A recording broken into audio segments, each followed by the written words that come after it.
Terima kasih Anda masih bersama kami di Kompas Petang. Saya Cynthia Rompas. Saudara Capres dan Cawapres kini mulai menggunakan media sosial untuk berkampanye. Mereka memanfaatkan fitur live di TikTok untuk menyapa dan meraih simpati secara personal ke pemilih muda. Supaya mimpinya juga luas. Capres-Cawapres kini mulai rajin menyambangi media sosial. Capres nomor urut 1, Anies Baswedan, live di TikTok di sela perjalanannya berkampanye. Anies memilih membahas hal-hal yang ringan di TikTok, mulai dari skripsi sampai membahas soal pengalaman baru. Anies bilang berkampanye di TikTok bisa menjangkau kalangan muda. Saya coba untuk, kalau kemarin kita live-nya itu ketemu muka dengan desak Anies, yang itu serius, temanya tema-tema yang kebijakan, tema-tema yang politis gitu. Kalau ini kami ingin menjangkau semua dengan yang barangkali lebih santai. Tapi saya baru mulai. Cawapres nomor urut 3, Mahfud MD, juga live di TikTok saat malam pergantian tahun.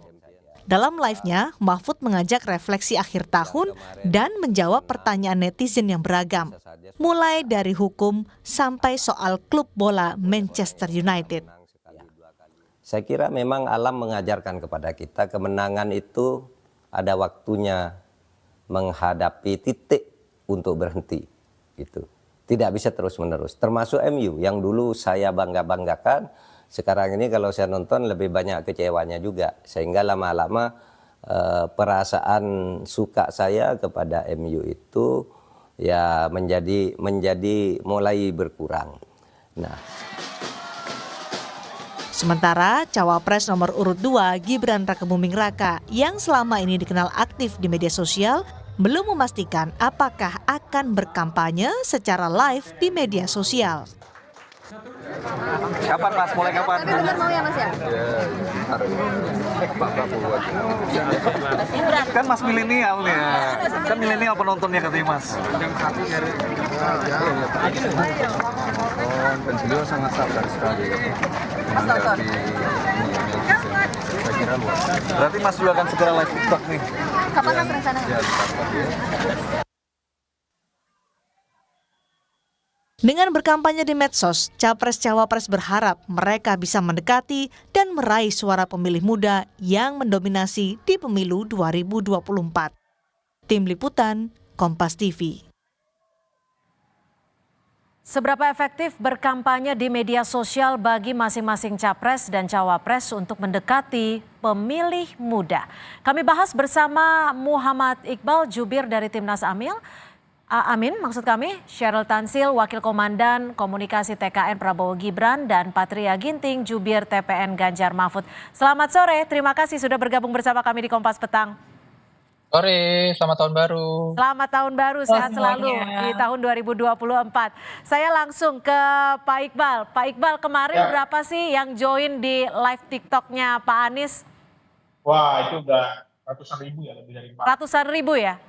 Iya. Lebih. Ngobrolin apa aja Pak Anies di live TikTok itu? Ya, hal-hal ringan ya, hal-hal yang memang saat ini dialami para milenial ya, masalah tentang keluarga, masalah tentang pendidikan, karir ya. Dan ini tentu saja menjadi salah satu angin baru bagi Mas Anies karena memang sambutannya luar biasa. Ya karena memang ini related dengan kehidupan generasi milenial saat ini, Gen Z saat ini juga, yang dimana mereka memerlukan sosok figur ayah ya yang mau mendengarkan ya, yang murah senyum, yang tulus gitu ya. Kalau dia nggak tahu, dia nggak mau bohong, dia memang dia cari dulu gitu apa ya ini.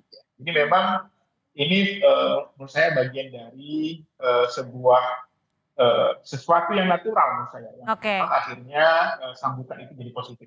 Oke, dari ratusan ribu yang join itu di live TikTok, dari kalangan mana saja dan live-nya itu selama berapa lama kemarin? Banyak ya, saya kira lumayan lama ya. Jadi memang bahkan ada juga teman-teman yang saat ini dia merasa memerlukan sosok ayah ya. Kemarin lagi rame, wah ini abah opa ya, opa Korea nih gitu. Oh ini abah Anies nih gitu ya. Maka menuturkan bahwa mereka nyaman dengan jawaban-jawaban yang diajukan oleh Mas Anies. Dan Oke. ini beserta pasangannya ya, beserta istri dan juga kadang-kadang beserta keluarga, ada juga keluarga juga sendiri misalnya. Ini menjadi salah satu tren bagaimana calon pemimpin ke depan itu memang harus dekat, harus Baik. mau turun, harus mau mendengar, dan tentu saja juga menampilkan sosok Ya. keayahan yang saat ini banyak orang mengatakan fatherless generation. Oke, saya ke Mbak Sheryl. Mbak Sheryl, apakah Pak Prabowo ataupun Mas Gibran akan meniru atau mungkin live TikTok juga nih?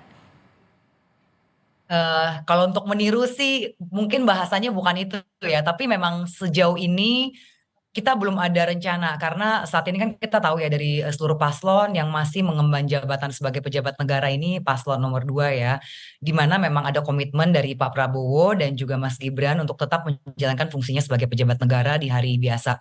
Jadi di akhir pekan saja untuk kampanye pemilu ini. Dan kalau mau kita bicara soal strategi di sosial media, sebenarnya ada yang namanya platform Evelo, itu punya data yang diambil dari 19 Oktober sampai 30 Desember, dan itu mengelola bukan hanya TikTok, tapi juga X, Twitter, Instagram, Facebook, YouTube, TikTok, dan itu marginnya betul-betul terukur begitu ya angka-angkanya. Itu ada hasil terakhir yang dirilis dari 16 Desember, dirilisnya akhir Desember kemarin. Dia mengatakan bahwa sejauh ini bobot sentimen positif itu paling bagus pasangan calon nomor 2. Terutama dalam analisa mereka sesudah debat capres pertama, itu kalau kita bicara TikTok saja, matriksnya di TikTok itu volume percakapan itu didominasi oleh Pak Prabowo. Padahal itu aja Pak Prabowo belum live personal dan hanya di-up oleh akun-akun relawan saja. Jadi Oke. kalau soal sosial media sih kita khawatir ya. Oke, tapi gini Mbak Sheryl, kalau kita bicara live itu kan diselenggarakannya secara langsung. Jadi tektokannya bisa dikatakan lebih natural dan langsung bisa menyasar ke pemilih yang ingin berinteraksi langsung. Apakah ini menurut Mbak Sheryl bisa dijadikan bagian untuk strategi kampanye juga? Tentunya sosial media harus menjadi bagian dari strategi kampanye ya. Tapi saat ini kalau misalnya Mbak Cynthia mengatakan bahwa ada interaksi langsung, bukankah setiap kali hadir ke dalam acara, setiap capres dan cawapres, dalam hal ini misalnya Pak Prabowo atau Mas Gibran ketika turun, itu juga berinteraksi secara langsung. Siapa aja boleh tanya, pertanyaan yang nggak difilter, bahkan mereka bisa bersentuhan langsung secara fisik, bisa salaman, bisa foto bareng. Jadi saya rasa media sosial itu bukan kunci utama. Apalagi kita tidak bisa mengkonversi ya, karena begini, banyak sekali kita tahu bahwa akun-akun itu adalah avatar atau tanda kutip, itu adalah robot. Robot atau buzzer yang memang dibayar, atau memang social media influencer yang dibayar oleh paslon tertentu begitu. Jadi sebenarnya sosial media ini betul, kita mengikuti perkembangan zaman harus kita garap. Tapi bukan menjadi faktor utama. Kita tetap harus mengedepankan ya people to people interaction begitu. Makanya kan setiap Jumat, Sabtu, Minggu itu udah heavy, pasti dari TKN sudah mempersiapkan sejumlah titik untuk paslon kami turun ke masyarakat. Oke, baik. Saya akan ke Mas Patria. Mas Patria, ini kan yang lebih aktif sebenarnya kalau dilihat dari beberapa waktu ke belakang Pak Ganjar yang aktif di medsos. Tapi yang live duluan di TikTok justru Pak Mahfud. Bagian strategikah atau ada penunjukankah atau seperti apa? Lebih tepatnya permintaan ya. Jadi Pak Mahfud itu sudah posting di TikTok, beliau awalnya di Twitter atau yang sekarang dibilang aplikasi X, di Instagram juga beliau mengatakan begitu banyak komen yang meminta Pak Mahfud, Pak ayo dong join di TikTok. Kan Pak Ganjar selama ini ya, karena Pak Ganjar ini juga bukan baru-baru ini. Kalau diingat Pak Ganjar ini sebenarnya benchmark ya untuk politisi penggunaan media sosial ketika beliau menjadi Gubernur Jawa Tengah 2 periode dengan aplikasi Lapor Gub. Di situ beliau memberikan contoh baru bahwa kalau media sosial dipakai oleh politisi bukan hanya untuk ngomong saja, tetapi untuk menampung aspirasi dan juga untuk menyelesaikan persoalan-persoalan pelayanan publik. Nah, Pak Mahfud kan selama ini Menko Polhukam ya, yang isunya mungkin banyak berat-berat, yang tidak sehari-hari dan segala macam. Tapi belakangan ini justru diminta, banyak banget yang minta Pak Mahfud dan itu yang dipenuhi. Karena memang intinya Yang minta Pak Ganjar tuh siapa Pak Mahfud Pak Patria? banyak di komen-komennya bisa dilihat di video terakhirnya TikToknya Pak Mahfud mengatakan bahwa di aplikasi X dan juga Instagramnya beliau, awalnya itu banyak yang meninggalkan komen minta Pak Mahfud untuk hadir di TikTok. Makanya Pak Mahfud pada momen tahun baru itu memanfaatkannya dengan melakukan live di TikTok. Jadi ini sebenarnya lebih ke kami senang karena ternyata anak-anak muda banyak sekali yang haus akan informasi atau interaksi dengan Pak Ganjar dan Pak Mahfud di TikTok dan itu yang dipenuhi oleh kedua calon kami. Tapi gini Pak Patria, ini kan ada juga yang ada juga yang menyebut bahwa live TikTok ini sebenarnya bisa dikatakan untuk menyamakan atau untuk karakter atau narasi gemoynya Pak Prabowo. Benar nggak seperti itu? Kalau dilihat, semua orang pasti kampanye itu bisa dihitung. Intinya pakai alat peraga kampanye, spanduk, billboard, terus kemudian ada yang di media sosial. Kalau dulu saya ingat tahun 2014 itu zamannya Twitter, Facebook gitu. Ya semuanya alatnya sama. Yang penting kan adalah bahwa kalau memang rakyat meminta, di mana mereka ingin nyaman yang berinteraksi, karena apalagi generasi muda ini, kalau nggak salah sekitar 51% ya mereka saat ini calon pemilih ya. Dan ketika mereka meminta, disitulah kemudian para politisi itu harus hadir memang. Jadi bukan masalah menyamakan narasi, karena alatnya sama-sama semua. Dan sekali lagi saya sampaikan, Pak Ganjar lah sebenarnya yang sudah menjadi benchmark cara menggunakan media sosial untuk memenuhi aspirasi rakyat. Oke, Mbak Sheryl, tadi kan Mbak Sheryl sempat bilang bahwa memang Pak Prabowo dan juga Mas Gibran kampanyenya hanya weekend saja. Tapi kenapa tidak memanfaatkan di waktu luang, di waktu kerja mungkin ya, Senin sampai Jumat untuk melakukan live bersama masyarakat seperti itu? Kalau pertanyaan seperti itu Mbak, kita kan sebagai pejabat publik itu masih dibayar negara dan juga punya amanah ya, harus mengemban tugas. Jadi harus fokus dong, kita nggak ada waktu lah untuk main sosmed. Tapi tentunya kalau bicara soal sosmed, kami tetap leading. Kalau tadi ada yang mengatakan bahwa mereka adalah pionir, tapi data yang kami kumpulkan dari platform Evelio, justru Prabowo Gibran itu mencapai 48,39 untuk share index ya, baik itu komen, download, di-share ke WhatsApp group, dan volume percakapan, interaksi melalui Dix, share, nah itu 48,39%. Dibandingkan dengan misalnya pasangan Pak Ganjar dan Pak Mahfud itu 30,4%, itu kan bedanya udah 18%. Lalu untuk Pak Anies dan Pak Imin itu 21,56%. Jadi sebenarnya gini, bahkan sebelum punya akun pribadi dan live personal saja, ya sudah cukup sangat bagus ya angka kami, meskipun ya kita tetap harus kerja keras. Saya mau menggarisbawahi itu, bahwa tidak harus langsung bahwa kita punya akun pribadi. Tapi kalau ada permintaan live ya monggo-monggo aja. Kan semua paslon bebas untuk berkreativitas ya. Tapi kalau menjawab TikToknya 01 dan juga 03 ini, Gemoy akan menjawabnya dengan apa nih? Atau akan melawannya dengan apa? Nanti ditunggu ya Mbak ya. Tentunya masih rahasia ya? Tapi yang jelas ya kami cukup mengapresiasi tim dan juga animo masyarakat, karena ya saat ini 48,39 indeks itu kan sangat tinggi ya. Tentunya kita mengapresiasi lah semua relawan digital kita dan juga animo masyarakat. Pak Iqbal, sebenarnya berapa efisien sih kalau live TikTok kemarin yang dilakukan oleh Pak Anies untuk meraih suara pemuda?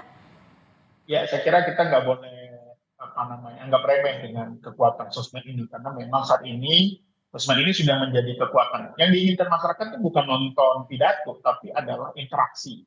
Live ini adalah membuat orang nyaman, ya. Karena tadi yang disampaikan Mbak Sheryl tadi, kalau sekedar percakapan, interaksi itu nggak semuanya positif. SDI itu negatif loh, jangan salah. Ya, walaupun banggain SDI nggak berucap, tapi pada faktanya kalau kita lihat Donald Trump, itu SDI itu negatif. Jadi nggak semuanya percakapan analisanya itu, walaupun banyak di-share, itu positif. Bisa jadi yang di-share itu negatif. Jadi jangan terlalu bangga dengan banyak di-share orang. Jadi yang kita lakukan sebenarnya adalah masyarakat ini perlu sentuhan, perlu didengarkan. Ya, ini seperti kata-kata Mutiara Bung Karno, siapa yang ingin mengambil mutiara maka dia harus menyelam lebih dalam. Jadi dia harus menyentuh masyarakat sampai ke pelosok, ya, yang tidak terjangkau. Ya, kalau memang katanya pejabat negara maunya kampanyenya hanya weekend, ya cuti dong, berhenti dong, ya kan?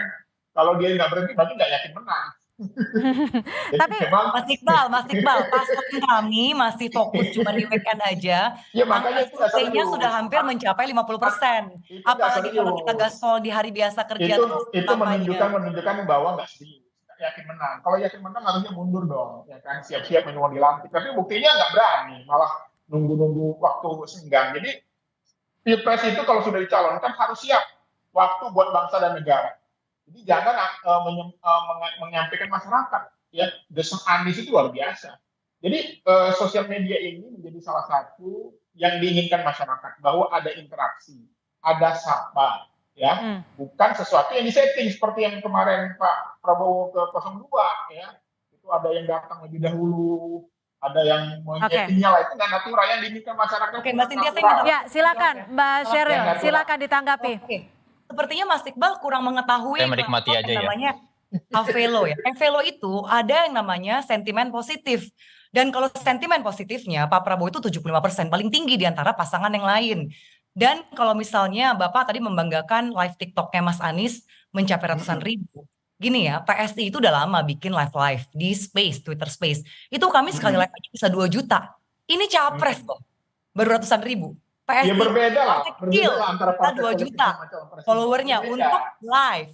Nah, lalu Berbeda, Anda calon katakan gini, Anda presiden katakan berbeda dengan partai fokus politik. aja. kalau Apa misalnya bedanya Pak capres Iqbal? gitu ya. Apa bedanya Ya yang karena menurut partai Anda? politik, kalau calon presiden, Sorry, saya belum orang selesai. melihat Begini ya, figur. kalau Anda mengatakan figur. mau fokus kampanye, kami fokus untuk weekend aja sudah angka hasil survei paling tinggi. Sudah hampir mencapai 50%. Enggak, kalau Anda meyakini Nah, itu, gitu loh. Anda yakin Jadi PSI dibandingkan lolos, aja sama hasil survei pasangan calon Anda gitu loh. Parliamentary threshold. Jadi kalau Anda percaya sama survei, berarti Anda yakin PSI nggak lolos.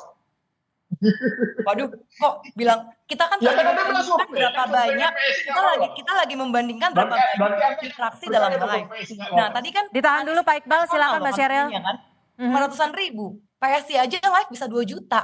Ya itu Jadi menunjukkan gini loh, bahwa kita kalau tidak Anda bisa mengkonversi, kita tidak bahwa bisa Anda juga harus mengkonversi percaya bahwa interaksi PSI nggak lolos. sosial media pasti bisa menjadi suara gitu loh.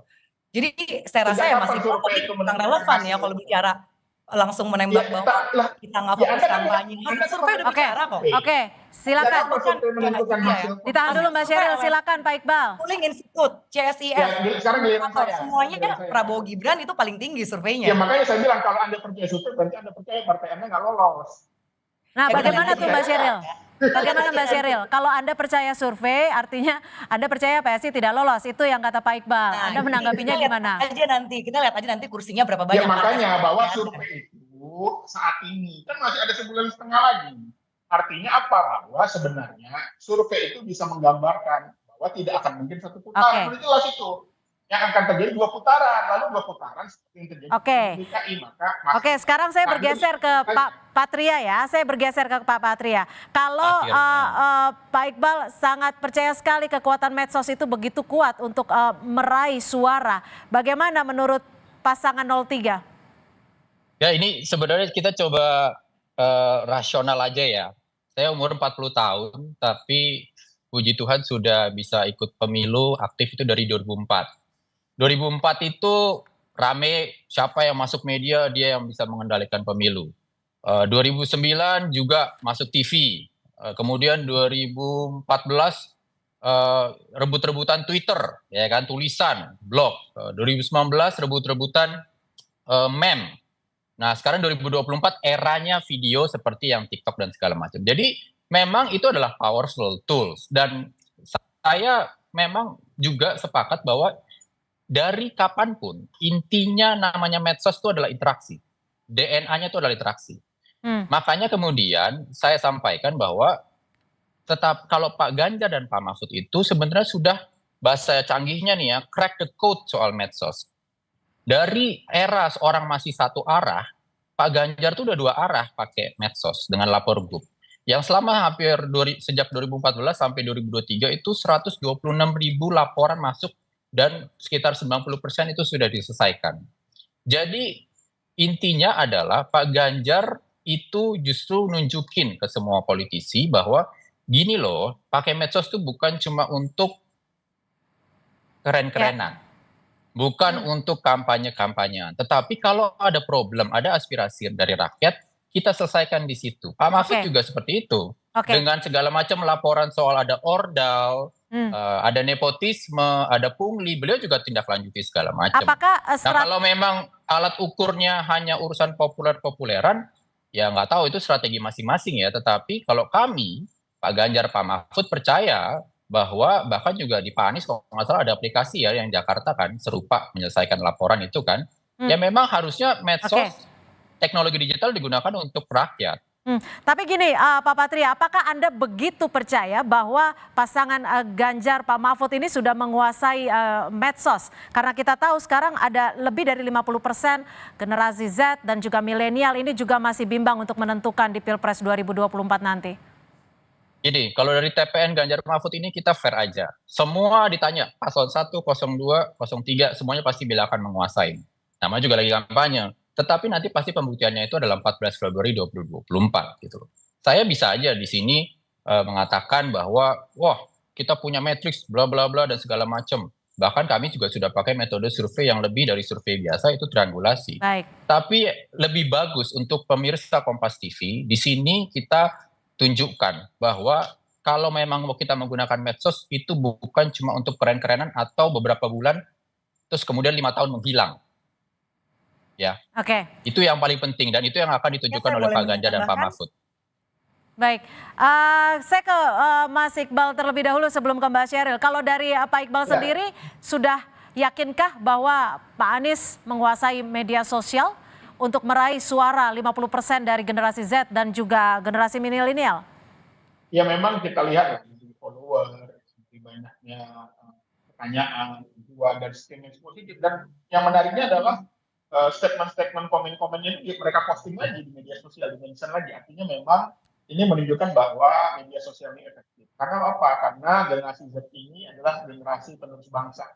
Mereka harus disapa. Jangan jadikan mereka sebagai objek. Mereka harus terlibat dalam pesta demokrasi ini. Jadi media sosial ini saat ini menjadi salah satu rekam jejak yang tidak bisa dilupakan. Kalau dia pernah marah-marah, pernah ngamuk-ngamuk, itu akan diulang orang terus, diputar-putar terus. Ya, jadi memang media sosial ini satu sisi dia positif, tetapi satu sisi dia juga cukup kejam juga kalau kita punya rekam jejak yang buruk di media. Jadi akhirnya memang sikap, ya senyuman, perhatian ini akan direkam dan akan diputar terus oleh masyarakat, oleh netizen, karena mereka sangat melek dengan teknologi. Mbak Sheryl, Mas Gibran kan bisa dikatakan calon yang termuda dan yang bisa dikatakan mungkin paling dekat dengan generasi milenial dan juga generasi Z. Bagaimana strategi dengan media sosial ini?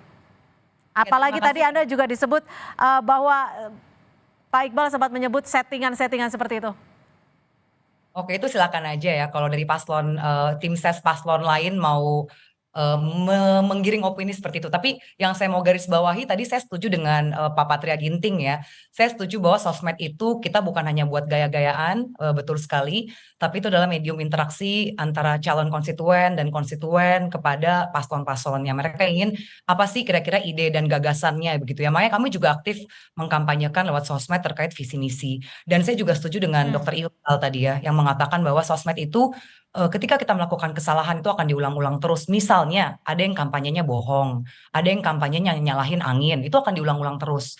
Jadi kalau tadi menggunakan misalnya sosial media, saya yakin Mas Gibran juga sudah lama sekali ya sebagai wali kota, dia juga aktif menjawab pertanyaan-pertanyaan masyarakat sekitar Solo dan sering sekali itu langsung sangat efektif ditindaklanjuti. Sama seperti pasangan calonnya Mas Patria ya ketika misalnya Pak Ganjar yang aktif di sosmed. Jadi saya rasa gini lah, kita semua sepakat sosmed itu bagian dari media kampanye yang tetap harus digarap dan bagaimana kita secara bijak menghadirkan ya bukan cuma gaya-gayaan tapi visi misi begitu ya. Saya percaya bahwa silakan saja semua pasangan calon tim suksesnya untuk saling berkreativitas, tapi memang jejak digital itu akan menjadi sesuatu judgement tertentu juga untuk para netizen gitu. Jadi kita harus bijak, terus kita harus menyebarkan hal-hal positif di sosmed. Oke, saya ke Pak Patria. Terakhir Pak Patria, kalau tadi Mbak Sheryl sempat menyebut jika melakukan kesalahan akan terekam di jejak digital. Pak Ganjar dan Pak Mahfud tidak khawatir akan hal itu? Singkat saja. Ya, pertama terima kasih ya. Tadi saya agak khawatir karena saya baru ngomong 2 kali, yang lainnya udah 3 atau 4. Tapi thank you Kompas TV ngasih kesempatan terakhir ke saya. Kalau soal khawatir atau enggak, kalau jadi pelayannya rakyat kalau masih takut untuk kemudian berinteraksi dengan rakyat karena segala macam A, B, C, D, E itu berarti belum siap. Jadi kalau terlalu dilindungin banget itu saya jadi ragu bahwa apakah orang itu siap maju atau enggak. Pak Ganjar dan Pak Mahfud itu nggak pernah takut, nggak pernah gentar. Yang penting kalau memang kerja untuk rakyat, makanya Pak Mahfud berani untuk ngomong di media sosial, apalagi kalau di rapat-rapatnya dengan DPR dan segala macam, beliau silakan kutip dari video-videonya segala macam, bahwa kalau dia memang mengatakan kita lawan korupsi, kita sikat korupsi, dia nggak apa-apa. Dia nggak ada kemudian perlu klarifikasi menghaluskan, karena emang niatnya emang adalah ngomong kenceng gitu kalau udah berani untuk melawan korupsi. Pak Ganjar juga, ya udah kita memang kerja untuk rakyat, kalau ada yang kritik kita terima. Makanya yang penting media sosialnya untuk Pak Ganjar dan Pak Mahfud itu memang requestnya dari anak muda untuk kita bikin terobosan melayani rakyat dari media sosial. Jadi kami yakin pemilih muda akan melihat itu yang menjadi keunggulan dari Pak Ganjar dan Pak Mahfud. Baik, terima kasih Pak Patria Ginting, Jubir TPN Ganjar Mahfud, dan juga Mbak Sheryl Tansil, Wakil Komandan Komunikasi TKN Prabowo Gibran, dan juga Pak M. Iqbal, Jubir Timnas Amin, sudah bergabung bersama kami di Kompas Petang.